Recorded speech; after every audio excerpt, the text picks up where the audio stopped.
All right, and welcome to HiddenTrack's podcast. I'm Shane Murphy, as always, your host for this podcast. If you'd like to find us, you can find us at myhiddentracks.com. You can reach us at myhiddentracks99@gmail. If you'd like to write out something, talk to us, send us something you want to hear. You can find us on Google Podcast, Apple Podcast, Spotify, pretty much where all podcasts are found. If you like what you're hearing, please 5 stars, write a little review, tell us how we're doing.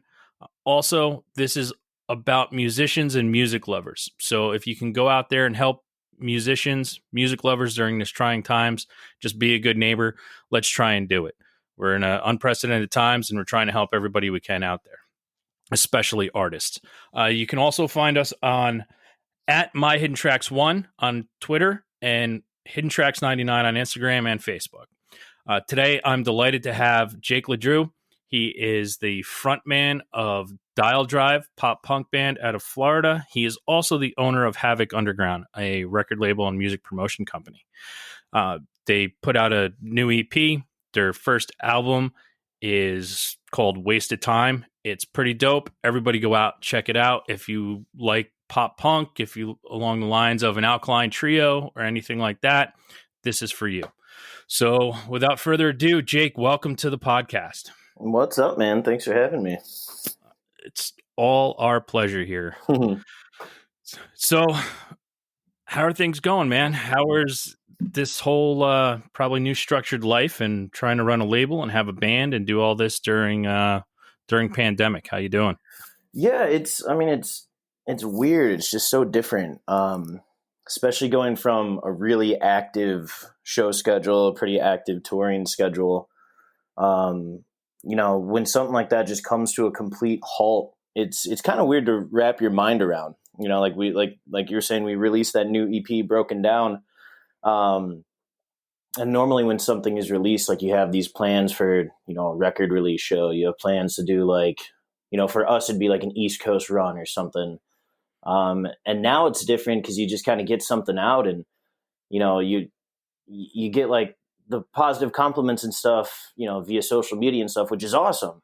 It's just different. Like you can't hand somebody a CD or like you can't see somebody kind of experience you playing the songs for the first time live. It's a whole different world right now, man. It's making the best of it though, just like every other band doing what we can. Yeah, it's really hard without that live music to get that face to face and see the infectious enthusiasm that's in front of you for what you're doing. And as an artist, I'm sure not having that. A live stream's a live stream, but you can't see everybody else on the other side watching you and trying to enjoy it. And that's another thing too, like the live streams, they are fun. And like, I love that fans appreciate it. But it's funny too, because like as soon as COVID hit, live streams, everybody was really about it. And then you could kind of tell like a month in the fans kind of have the mindset of like, oh, okay, another one. Cool. Like doing whatever we can. But it's just weird times. Yeah, I got into it when it started to come out because I'm a huge live music fan. I averaged like 7 to 8 shows a month that I would go to. Rad. And, when COVID hit and everything stopped, for me, a music junkie, it completely just, I felt like a piece of me was gone. And then I tried the live streams and tried to get into them. And I was like, yeah, I like it. It's cool. I get to see the artist. And then I started to get pissed off towards the end of like June, when bigger bands who don't need the money are charging tickets to their live stream. Yeah. And it doesn't say it's going to donations or anything. That's when I started to get like, all right, guys, like Pearl Jam, do you need to, it doesn't say you're donating your money to anywhere, but you're going to charge $25 for a live stream. I can just watch you on YouTube. Like, yeah. So yeah, no, it's funny because you take a bit, like, don't get me wrong, the entertainment industry, the music industry as a whole is suffering right now, but I don't think Pearl Jam is doing that bad.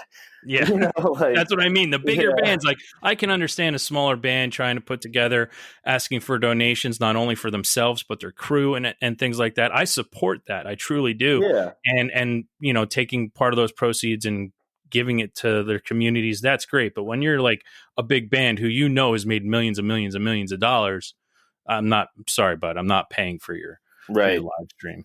Totally. So How did you start Dial Drive? So Dial Drive, so this was actually my first band. Like, my whole life, I wanted to be in a band, but for whatever reason, I just didn't think I could. Um, I mean, I wasn't a good guitar player. I'm still not a good guitar player, but I can get by. Um, but I was working on this TV show in Orlando called The Daily Buzz. It was like a national morning talk show thing, and um, I met this other guy, Nate, who's the other, co-front man of the band, Mm-hmm. and we just, we were hanging out for a few years. And 2016, maybe towards the end of 2016, I just showed him a song I was working on, or he showed me a song he was working on, something like that, and we just started jamming on acoustic guitar. And then, like, over a weekend or something, we wrote like 4 songs, and that was my first time. Like, I was like, wow, these are full structured songs. Like, we could play this. Um, and then me and him kind of ran with it. We had a few people kind of in different, or a few rotations, like position switches, I guess, in the beginning, like with bass and drums. But we ran with it. And I told Nate, like, after our first show, it was just like at a little coffee shop to like 15, 20 people. And to us, that was like the world. And I told him after that first show, I was like, listen, dude, I've never experienced this before, and this is awesome. So we're going all in. So the band's young. I mean, we've been around since really around this time of 2017. So about 3 years. All right. And then from there, just kept going, kept playing every show that we could, kept writing more music. And then when the 4 of us got together, like the current lineup, which has been this lineup for a while, but me, Nate, and then AJ on drums and Tim on bass. Once we all came together, we recorded an EP, Viva Legit, and then our full length Wasted Time. And since Wasted Time, it's been, I mean, right around 100 shows a year, probably. Wow. Yeah, just staying real busy, touring. We played Jersey a few times. Where at in Jersey? We've only played in Trenton. Okay. Which I heard Asbury Park, if I'm saying that right, is like the spot. Asbury, yeah, it's kind of Yeah. picked up. There's a joint there called Asbury Lanes, which is the new, pretty awesome, like indie underground, where bands come through. Bigger name bands come through there too. Like I got to see Mineral when they reformed. Oh, nice. Last Yeah, I saw year. that show in Orlando. Yeah, I saw them there, and then Foxing came through there. Nice. A lot of awesome bands have come through there before all this hit. It was a Right. pretty cool little area for things to start picking up too in Jersey down the shore. Yeah, we played this like pretty punk rock like dive venue in Trenton called Yeah. it's a basement. Oh, Mill Hill Basement, if you've ever heard Okay. of that. Yeah, Trenton is notorious. Trenton was a big area back in the 80s for uh, pop punk and regular hardcore punk. I mean, you had Black Yeah. Flag come through there. You had the Germs. You had Butthole Surfers. Trenton was notorious for that area, and it was pretty big back in the 80s and early 90s for punk music. It was a Really? pretty crazy scene there. Yeah, Trenton is notorious. I think there's actually a documentary about a club in Trenton that was pretty crazy for punk back in the day. Really? Yeah, it's rad. You know how cities kind of go through that, because especially touring around, like you'll play a city and it's like, man, this place in the late 90s, it was the spot. Or then you'll play another city. It's like, yeah, recently, I don't know what's going on, but like, this is the place to be. Like, I don't really know what kind of makes those waves happen, but it's cool to experience. I think what makes it happen is the people in the community. Like you get, like Brooklyn's the new thing now in the area here. Like everything is Brooklyn, and I have this rule that I came up with after going to a couple of shows in Brooklyn. I won't cross 2 bridges anymore to get to a show. and honestly, if there was no traffic, it would take me 30 minutes to get to Brooklyn. But with traffic, Yeah. it takes me 2 hours, and I'm like, I'm just not crossing 2 bridges anymore. Fair. But it's the community. You get a younger community, you get all these music venues popping up, and there's awesome music venues out in Brooklyn. It's just, I mean, if you don't live there, it's a hassle to get to. Right. So, Yeah. but so you started saying that you always wanted to be in a band. So let's take this back all the way back to when you're a kid. Mm-hmm. So for me, things change when it comes to music. When it's usually around when you're a kid, or coming to be a teenager. but there's a moment in your life where you stop hearing that class music, Frere Jacques, and all those sing-along songs you sing in music class in school, or theme songs to cartoons, or Barney, I Love You, You Love Me. That type of stuff went away, and you heard something that changed your thought about music when you heard like real music for the first time. Do you remember when that was or how that happened? Yeah, and I feel like I'm pretty fortunate that I remember like the exact moment, because I've been asked that before, and I can remember the exact moment. So my oldest brother got me into like punk in the first place, because I remember like being like a really little kid, like I don't know, like first grade, second grade or something, and I was listening to like whatever was cool. Like I remember I had like an NSYNC CD and like Britney Spears CD or something. I don't know, like whatever little kids are listening to.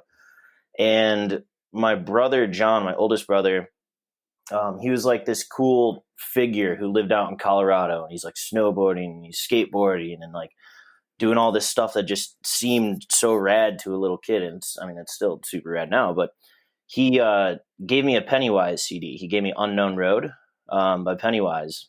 And I remember listening to that, and I was like, I don't know, like eight or nine maybe. And I remember like even digging like the aggression back then, like I'm just, like a kid living in like a pretty good town, single mom, nothing's like awful, but I'm listening to Pennywise and I'm like, fuck yeah, dude. And then from then it never left. Like my next birthday, I was able to go to a record store and I picked up Cheshire Cat from Blink and Dookie from Green Day. Mm-hmm. And then it should have started with Kerplunk from Green Day, but didn't even know it was a thing. Yeah. And it was like, it was that moment. I remember being in my room, listening to the first track, Unknown Road, from the record Unknown Road by Pennywise.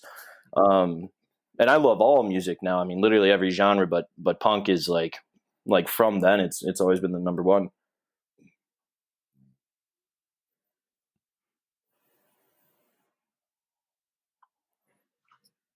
Oh, can you hear me? Yeah. Okay, cool. So is that when you just decided that you wanted to do it? You said you wanted to do it your whole life. So like when you heard that Pennywise album, you're like, oh my God, this is what I have to do. Yeah, totally. I had, like the standard first person's thing. I had a Fender Squier Strat, like a shitty guitar and like a little amp. And I remember my other brother Mike, taught me like real basic power chords, but I could only like play one single string. And then I kind of played guitar basically my whole life. Never got good at it, but always wrote songs, always had melodies, always wanted to do it. I remember trying to start a band in high school, and, we wrote like a song or two, but never really looked into getting a show or anything. And I don't know what necessarily made me think it just wasn't possible to be in a band, but just the idea of being a band, that was the goal. But never really pursued it. I remember going to see shows in high school of like buddies bands and stuff, and I was like, man, I could never get up there and play. Like I want to do that so bad, but I could never do it. And then it obviously flipped a switch, and now it's all I want to do. So when it comes to wanting to play and not thinking you could do it, was that when you met Nathan and you figured you could do it? Is that what changed? Yeah, did he push you in any way, or was it just like, all right, if I'm ever going to do it, I got to do it now? Yeah, it's definitely a mix of both. I mean, I remember when Nate and I were hanging out, like we named Dial Drive off of the street that he was living on. He was living on Dial Drive, and he had this house that we were always throwing parties at, and it was super, super fun. And then it'd be like the morning after a party or something. We'd be like writing these little songs, and he's like, we should form a band. And I'm just in my head, I'm like, yeah, that'd be sweet. But I mean, come on, I can't play in a band. I think one thing that helped out is that Nate is such a good musician that, the little ideas I had, or the power chord structures, or the songs that I had in the beginning, I was really able to hear them come to life when other good musicians are added into the mix. Like I remember when we first started playing some songs electric, and I was hearing like bass and drums to these songs, and everything was coming together. I was like, holy shit, like maybe this can be something. So it was totally that meetup, like me and Nate meeting each other. Like if we didn't, there would be no band. Like I would not be touring. Like it wouldn't exist. So when it comes to you guys coming up with a new song or something, I mean, what's your writing process like?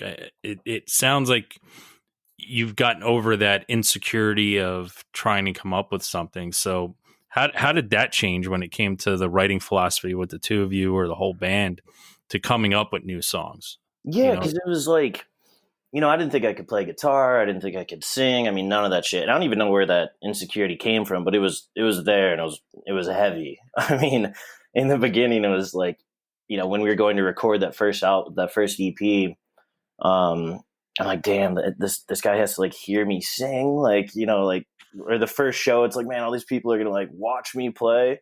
Um, so the writing process, it's funny because as much as the band has evolved, the writing process hasn't changed too much. So basically, um, Nate and I will kind of come up, like one of us will have like the bare bones of a song, or even just a basic idea, and we'll kind of come together and hang out, play them acoustically, um, and then get like the real structure of the song down. Just kind of the structure though.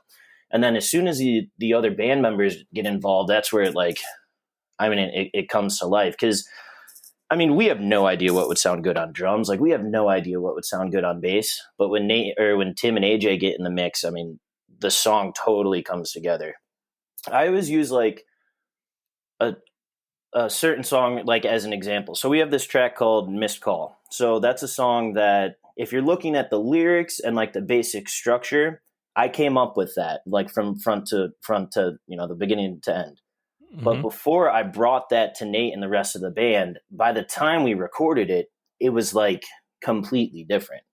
So we bring an idea forward, and then me and him will really work it out, and then we bring it to the band, and then everybody has their input.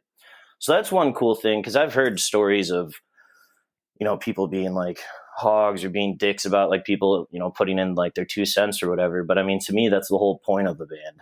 Like 4 people collectively on a track is going to be better than one person trying to really run the show on their own. Yeah, and somebody hears it differently, and Totally. you have for you, and you bring an idea, and just somebody says, "Hey, why don't you tweak that?" And that one little tweak could make that song like your first huge hit, and nobody thought about that. Yeah, it's nuts. I mean, it can be like one little tweak, just like one little, like, why don't you just break there for a sec, and it'll change Yeah. the song. So yeah, totally agreed. I think it's pretty cool, and I don't think you hear it a lot though. But you're saying so. I mean, I would categorize you guys as a pop punk band, and Hmm. I'm not a. I hate genre labeling, but you always kind of have to do it to try to get somebody to listen to something. I Yeah. do. I Right. always describe it as music is just music, Hmm. but to start the writing process on an acoustic guitar is it's not very a lot of people don't do that when it comes to their pop punk music. They don't start on Right. acoustic guitar. So you can tell I mean, because you came out with an EP that was acoustic driven. Hmm. So you can tell you write your songs on that. I mean, is that just a conscious decision that this is how we started to do it and we're comfortable coming up with songs this way, starting it this way? Or is it just this is, we're comfortable or this is the way I choose to do it? That's funny actually, because it might be like like almost a thing we don't even realize. Um, because when we did start, it was just acoustic, so that might be a reason why. Like Nate and I will mainly write on acoustic.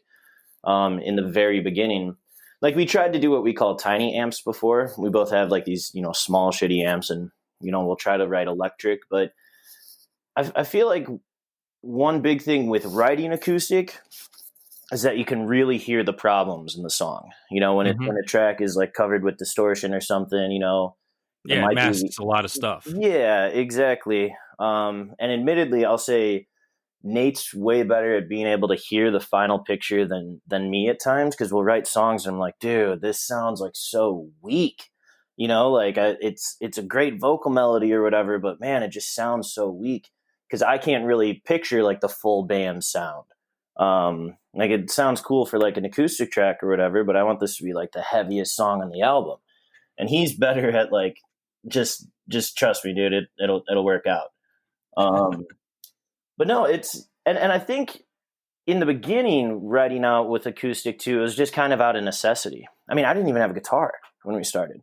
So I didn't even have an electric to play. And then when we did start, I used one of Nate's like busted old SGs or something. That was like, the neck was all bent and shit. But it was out of necessity too, though. Just 2 acoustic guitars, easiest way to write. So where was your first full band show? So there's this venue in Winter Park, which is just like a suburb of Orlando, basically is Orlando, called The Haven. And they had an open mic night.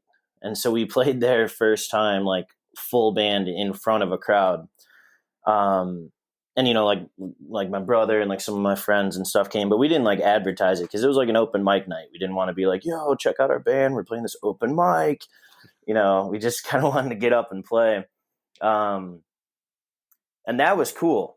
That was really cool. And then after the show, so it was my first show, so I didn't really know what happens after a first show. But after the show, people are like, great set, man. It was really cool. You guys got an awesome sound, awesome style and stuff. And I'm like, wow, that's really cool. And then it wasn't a few shows in until like somebody who I actually like respected as a musician was like, yo, Jake, that was actually pretty rad. I'm like, whoa, a compliment from somebody like who I know knows music. That's really cool. Yeah. Somebody you admire their opinion. Yeah. But it was, so we did that jam night. And then I got us booked at that coffee shop. It was our first real show. And it was early 2017 or something. And I remember telling the band, it's called Austin's Coffee in Orlando. And it's like a cool little coffee joint, but it's small. And I remember telling the band, I'm like, guys, I just got us a gig booked at Austin's Coffee. And we're all like, no way. Holy shit. Like I was like, yeah, we just have to find like 2 openers, and we're all like freaking out. They get the best French roast this side of the fucking Mississippi. Yeah, it was hilarious, man. We had no idea, like we didn't know what real venues were like or anything either. So we get there, and the sound is all fucked up. Fortunately, Nate's an audio engineer. He fixed that. I go up to handy to have. Yeah, dude, super handy to have. And then we, we're playing, and right before we go on, I go up to the coffee guy. I was like, hey, can I get a beer? He's like, we're all out of beer, man. We don't have that much, and everybody bought it all. I'm like, oh shit, like no idea. But that was our first real show. Was that coffee shop? There's still footage somewhere, old footage online or something. It was super fun. That's awesome. So, what was your next step I mean, if you've played doing 100 shows a year, I mean, how did it progress so quickly? Because it usually takes, some bands quite a bit of time to play that coffee show shop, for a long time. And I mean, you guys just hit the ground running. I mean, how did that happen so fast? So a big thing is, I kind of took it upon myself in the beginning of the band, like I'll act as like the manager, like I'm doing air quotes right now, like the manager of the band, and I had no clue about a local music scene. The local scene in Orlando is super rad. And now, like, obviously we're really connected, and there's so many good bands and venues. I had no idea about it. I didn't know where it was cool to play. The band didn't either, because none of us were in bands before like Dial Drive. Like none of us were in bands in the Orlando area. Like the other guys had been in bands in the past, but like in their hometowns and shit. So I just went all in. Like I just looked at every venue. I mean, it's funny. It's like cringe looking back. Like I was messaging like big venues on like Facebook, like, hey, can my band play? We have no music. We don't have any merch, and just trial and error. And in the beginning, we would take whatever, we would take whatever show, wherever it was. And it was a huge deal. And then just kind of getting a taste for what the music scene is like, booking, promoting. I mean, we just played so many weird shows in the beginning, that it was just like a learning experience. Like we thought I thought we booked this on like this rad festival. And it turns out it was the porch of some guy's trailer park in like South Florida. And they were like, it was all like 2-piece country acts, and then like we got up as a full band. It was so weird, dude. So weird, dude. And just trial and error. And then playing so many local shows, then I started to look into like, all right, how do you get into these other cities? And I think it takes bands so long because that's not really the fun part, trying to find out different markets, trying to find, promoters in areas, getting rejected, trying to find other bands in different areas. And that's just, I poured everything into that. So we toured within our first year, made connections there, and then just kept going. And even to this day, I mean, I'm still, obviously making new connections all the time.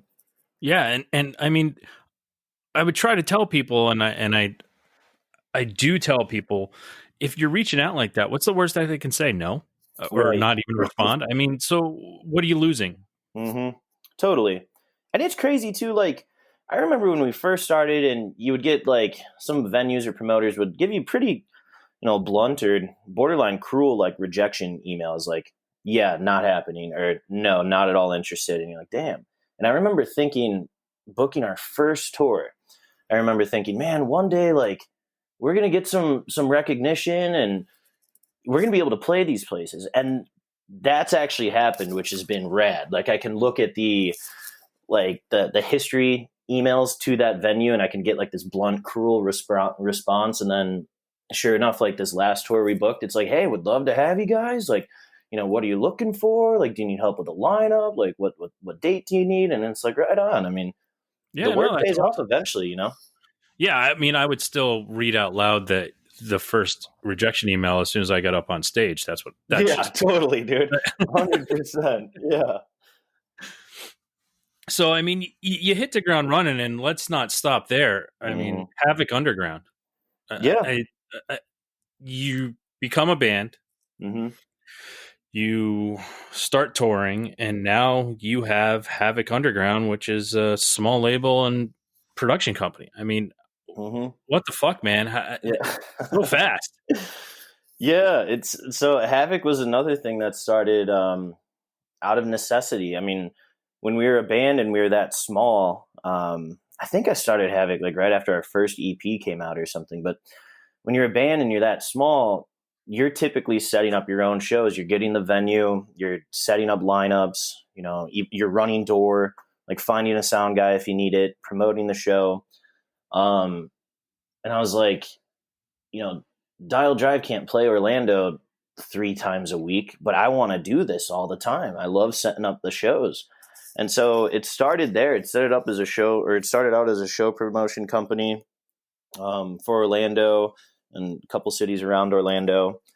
And then I brought some bands on board, some bands that I was listening to, and I'm like, man, you guys are so good. Like you're so good. More people need to hear your music. And so that's why, like, the label aspect, like, once again, like air quotes, like label, like we don't cut vinyl or CDs. It's all digital. We just do digital distribution because it's, that's another thing, trial and error. The more releases you do, you pick up more like tips and tricks that, get music in front of people. Yeah. So yeah, Havoc does show promoting. That's a huge aspect, which obviously we haven't done since March. And then the label side, and then also, like music blog, music news, and everything. Basically, during COVID, it's been like all just the website, the music blog, and sharing new music and stuff. And it's been cool, man. That's kind of the goal, to run Havoc and the band. Well, that's awesome that you're doing that. I mean, to try to get, this is why I'm doing what I'm doing, is trying to get music out there and things that aren't very well known. I don't need an Eddie Vedder to come on here. I need you. I need your band, because you guys are great and people need to hear you. And we need another outlet for you guys to get heard. And I hope I can do that. Yeah. No, that's awesome, man. People underestimate the underground music scene. I mean, when it, to me, that is the scene. Yeah, totally. I mean, like, I guess when it has the word underground music scene, it's like this elusive thing that not a lot of people know about. But that's just not the case, man. I mean, it's huge. There's so much talent out there. I mean, it is ridiculous. You can hear like an LP, like a release from a band that, like I'll cover or I'll even release, and I'm like, dude, this is like way better than what you'll hear on the radio. Like it Oh, is so good. it is. Yeah. And one of my things is like 90% of the music I listen to, like my friends even come up to me like, dude, what the fuck Oh yeah. what is this band? I'm like, do you like them? They're like, yeah, they're awesome. I'm like, exactly. So just Yeah. like, there's so much stuff out there, good and bad. Yeah. I said, I Totally. talk about it a lot with the digital age. It's so easy for someone to put bullshit out into the atmosphere that it Hmm. just drives you crazy after a while. Yeah. But the good stuff and the gems, uncovered gems are just, when you hear it, it blows you away. Yeah, it's wild, man. And like I said, like I mean, punk rock is or I guess like the punk umbrella. So punk rock, pop punk, emo, whatever you call it, like everything in that genre. I mean, that's my number one. But running Havoc, I get a lot of different genres too. And like I'll get some like indie rock songs, I'll get like, like indie pop songs and alternative rock stuff, and I'm listening to it. I'm like, dude, this is so fucking good from this band that nobody's ever heard of from Kansas City. Like this is like insane music. Um, and it's cool. Like the scene's there, like the volume is there, and the interest is there in the underground scene. And it's just, kind of finding different outlets to get the word out. So the more the merrier. Yeah, no, I 100% agree with you on that. Hmm. So, growing up and your brother handing you Pennywise, and growing up and being into pop punk, do you have? I know you probably have a lot. I have a lot, but do you have like a favorite band that you constantly go back to, say for inspiration, or just something you constantly go back to, and you're like, yeah, these guys are. I'm Yeah. never going to get enough of them.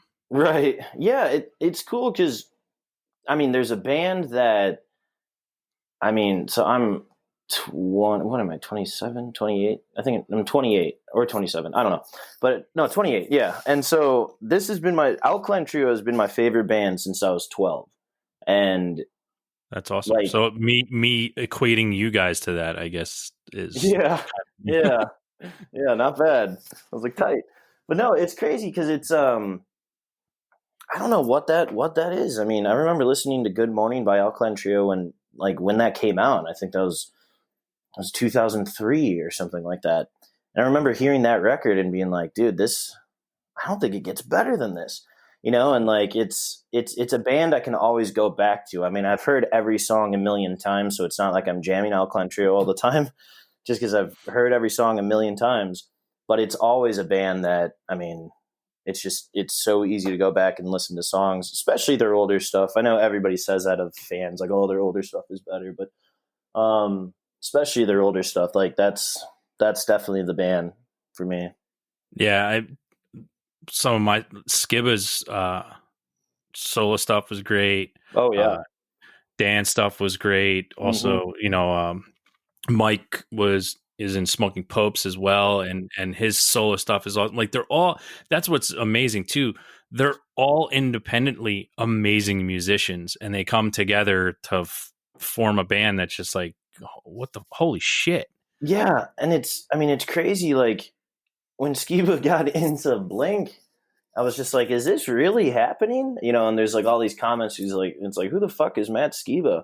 I'm like, dude, Yeah, is this really happening? Like, it holy blew me shit. away when I heard he was going to Blink. I was like, really? Maybe Yeah. he'll get some recognition now. Maybe Yeah. maybe people will get into Trio, and they definitely did, because I saw them a couple years ago here in Sayreville in Jersey. What's it? Starland Ballroom now. It used to be called Hunka Bunkas in the 80s. It was a dance club. Nice. Um, my wife got me a shirt a couple years ago for Christmas that says Hunka Bunkas, Sayreville, New Jersey, which is awesome. Oh, hell yeah. But yeah, I mean, that show sold out in like 30 minutes. Yeah. And I'm like, okay, so here we go. That Hmm. more people got into it. Yeah. Is that how big is that place? Pretty big. Probably want to say, when I say pretty big, I think it holds like, I want to say 1,800 people. Okay. Yeah. Yeah. Because I remember I saw Alkaline Trio, I don't know, like eight years ago or whatever, Hmm. up in Chicago, or not in Chicago, in Indianapolis. It was like 1,000-person club, and they did sell it out, because they're still playing, to 1,000 people and stuff. But I remember when their newest album came out, probably around the same time you saw them, a couple of years ago. They were doing that tour and they played House of Blues in Orlando. I'm like, dang, that's like a 2,800 person cat. Sold out the first like day. I'm like, Jesus, dude. Like, I mean, good for That's them. awesome. That's freaking awesome. Yeah. Unfortunately, Yeah. my buddy bought 2 tickets immediately because he knew I was going to want to go, but I was going to totally space on buying a ticket. So we're That's how I always buy 2 tickets. I'm I told you I go to a lot of shows. yeah. Live shows are my thing. So I'll always buy 2 tickets because I'll ask somebody if they want to go somewhere and I'll be like, well, I don't know. Let me check. And then I'm like, all right, fuck off. Like, Yeah, I'm just going to buy 2 tickets because then somebody will say yes. And if they don't, it's usually a gift to somebody who's standing outside that I just hand them the other ticket. Because I'll go by myself. I have no problem going to a show by myself. And I'll just be like, yeah. you guys need a ticket? Come on. Come on. Dude, I couldn't imagine, especially if the show's sold out and they're standing out front. They're like, God damn it. And someone just walks up with a free ticket. Oh, yeah. Dude, I felt the last show that I went to pre-COVID, it was the last show in New York City, period. It was Dashboard Confessional and the Get Up Kids. Oh, tight. And I had VIP. I had 2 VIP tickets, private show beforehand. There was only like 25 of them sold. And it was supposed to be my buddy's birthday present that I had got for him. And he ended up getting sick. Brutal. Didn't go. So I'm going to a VIP show. I asked like 10 people and like literally he lets me know like right before. He's like, I just got back from the doctors. There's no way I can go. Yeah. I was like, all right. I asked like 5 people, nobody could go. So I'm standing outside and I was just like, I said, listen, we're in line. I know we're already in the VIP line to get in, but is there somebody that doesn't have a ticket that would like to get into the VIP? And a guy and a girl come up like, oh, we love it. I'm like, I only have one. Mm-hmm. I'm like, I only have one. And they start arguing about who's going to go in. And I was like, I go, here's what I'm going to do. I go, I don't want any money for this. I was like, I'm going to give it to this other guy and he's going to make the decision because I want nothing to do with your fight. Nice. Hell yeah. Who ended up getting in?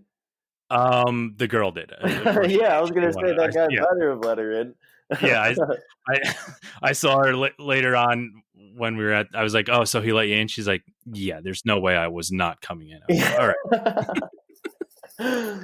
Man, when was that show? Because I'm trying to think of like when it was March 10th or 11th. It was it was the very last show. New York City, literally no more.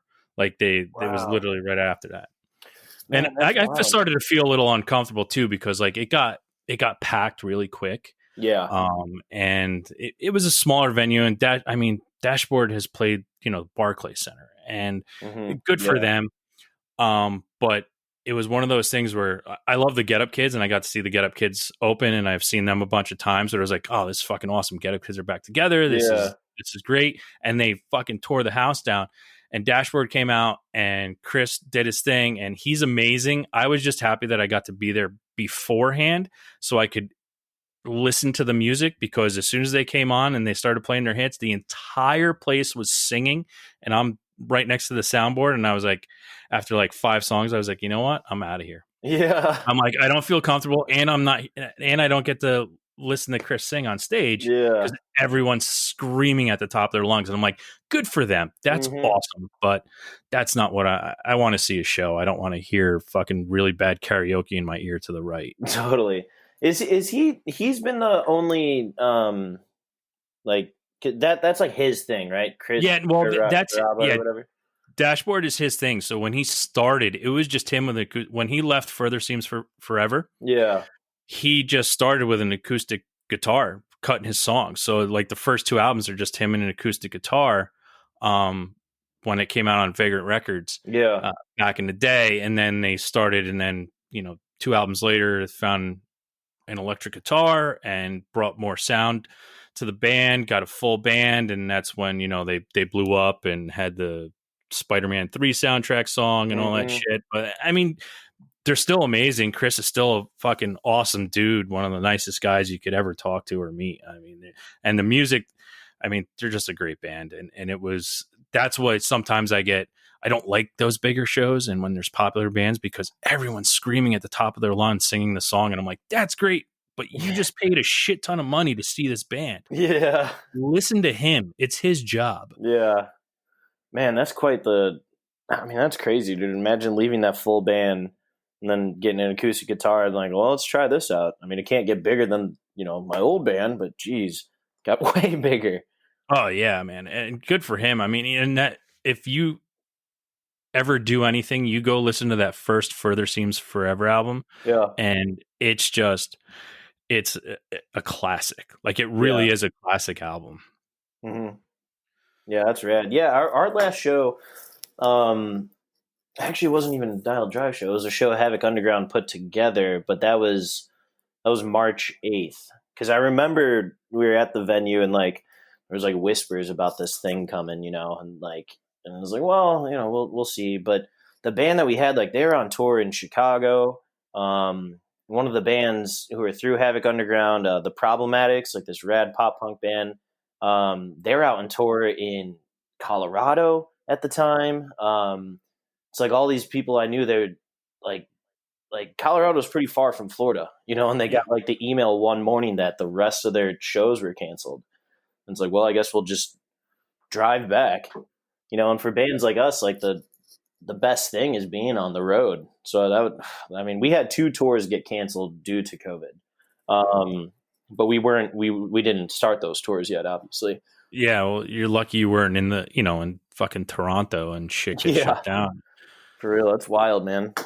Yeah, it was crazy for me because I drove into the city, and from where I live in New Jersey, like I'm only 25 minutes outside of the city and entrance to the city. Oh, okay. But I live in the woods though. Mm-hmm. And for me to get to where I was going to Webster Hall is normally an hour and 45-minute drive. Yeah. When there's traffic, or 2 hours.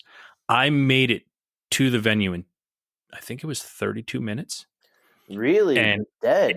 It was fucking eerie. I was walking down the street and there's like no one around, and I walked into a bar and there's no one there, and I was like, am I supposed to be here right now? Yeah. Like, is this still happening? And it was literally, the show's over, and that was it. It was like the last show in America played. Like, it was crazy.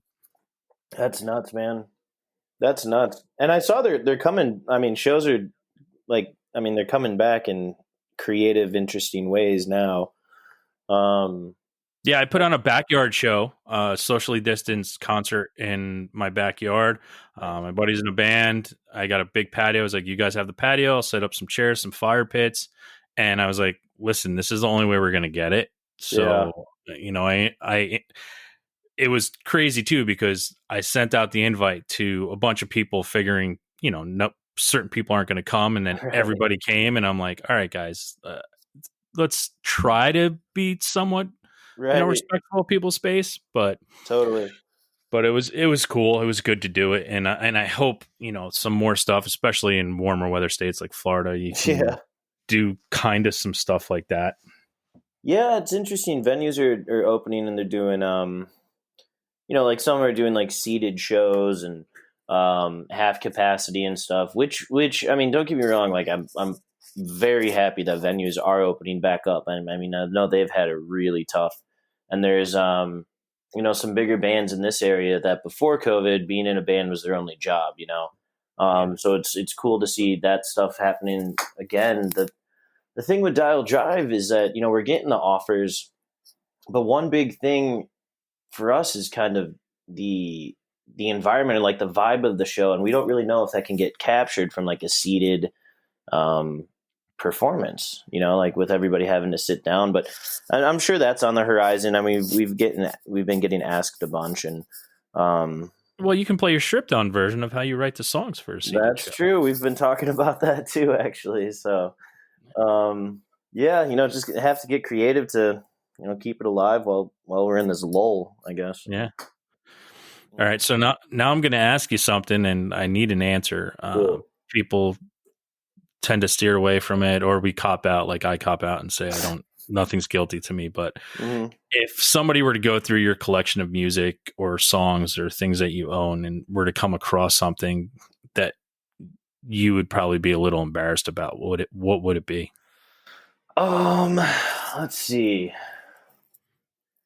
Because we only have 25 recorded songs. So fortunately, we don't have like this big vast of, What about your personal collection of music that you listen to? Like, you got any Oh.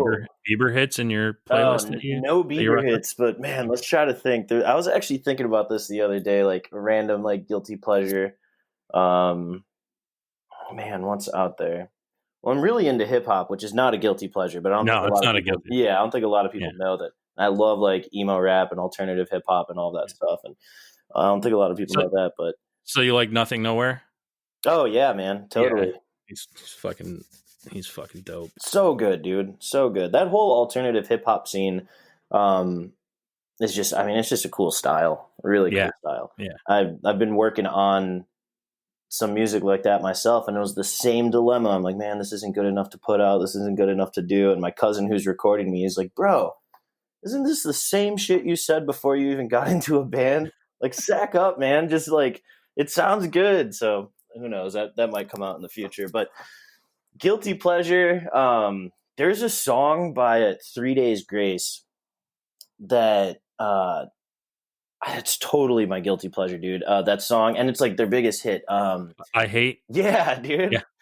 Yeah, that song. It's like I hate myself for knowing I know that. Yeah, that's on my fucking like Spotify most played things. Like every year, it'll be like all this like diverse music, some underground stuff, some like punk rock shit, and then randomly it's like I Hate Everything About You by 3 Days Grace. Yeah, so that would be one. There's definitely more, but coming to like just right off the top of the head, that's one.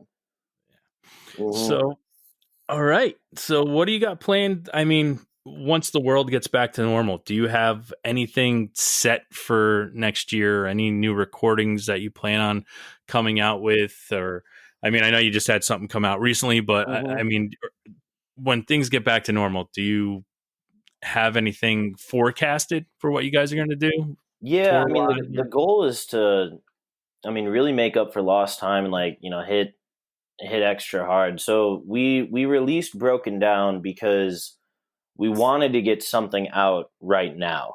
Just because, everybody's at home and shit, and so we wanted to get something out right now. We wanted to get out another release, and that set of 5 songs just felt like it worked best acoustic.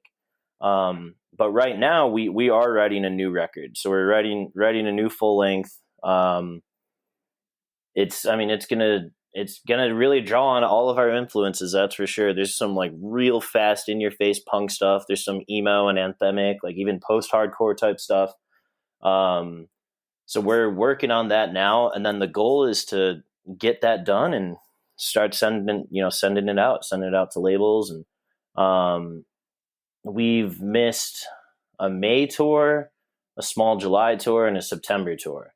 And so the goal is it's hard to book stuff right now, though. Because nobody knows. Yeah, it's like I rebooked a lot of our May dates for September because I was like, it can't be that long, And then sure enough, September came and went. So yeah, the goal is to get that out. Shop around to different labels and stuff, and hopefully that gets picked up and we just start touring again, just staying busy. Cause that's the goal, to do it, and I have nothing against like people who are like, I'm in a band for fun. It's just kind of a part-time thing. That's rad. Music is music, and, creating music is awesome, but we're the type of band where it's like, this is all we want. So making up for lost time, as soon as kind of we get the green light to do it, we're just going to hit the ground running extra hard. Awesome. I look forward to it. I look forward to seeing you live. Yeah. Hell yeah. All right. So I don't want to keep you all that long here. What we do is when we end these episodes, I have my weekly threes.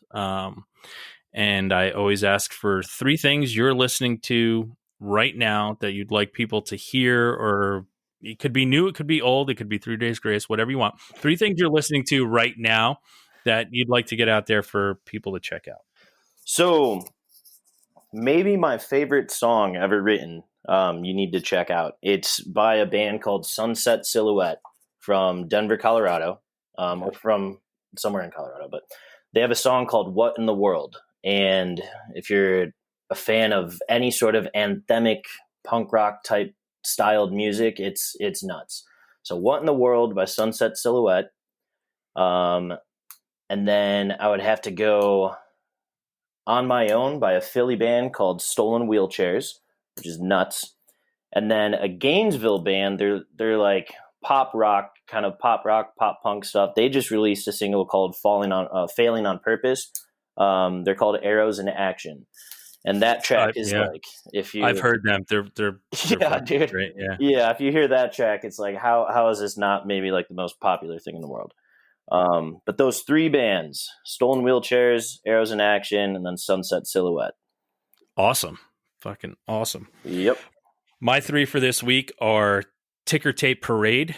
They were a pop punk indie emo band in the 2000s from Arizona. They had a short-lived career, but their EP and their album that they came out with were just awesome. They had some backing with Jim Adkins from Jimmy Eat World and Nate Roos from The Format, and then Fun, and then Singing with Pink. They had some good push, and shit just fell apart. But Ticker Tape Parade, check them out. An oldie but goodie that I find myself been going back to a lot lately is Superchunk. Yeah. Out of North Carolina. I got to see them a couple of years ago and was still just like, these motherfuckers are still doing it. It was awesome. And then my last but not least, it's a band called Alpha Male Tea Party from Liverpool, England. I just want to say rock. They are, if you take Explosions in the Sky and you put hardcore bass and stronger riffs in it, that's what they are. They're just an amazing, amazing fucking, I mean, you call it math rock, experimental rock, whatever you want to call it, but it's hard, it's heavy, it's fucking ambient, it's amazing. The album Health, go check it out. That Alpha Male Tea Party, the album Health, check it out. It's one of my favorites. I pulled all three up. Hell yeah. Awesome. So that is what we're doing here. So Jake, why don't you get everything out with Dial Drive, what you got, how to find you guys, how to find Havoc, all this kind of stuff. Get all your stuff out there so people can find you, reach out to you, listen to all your stuff, everything on your label, all that kind of stuff.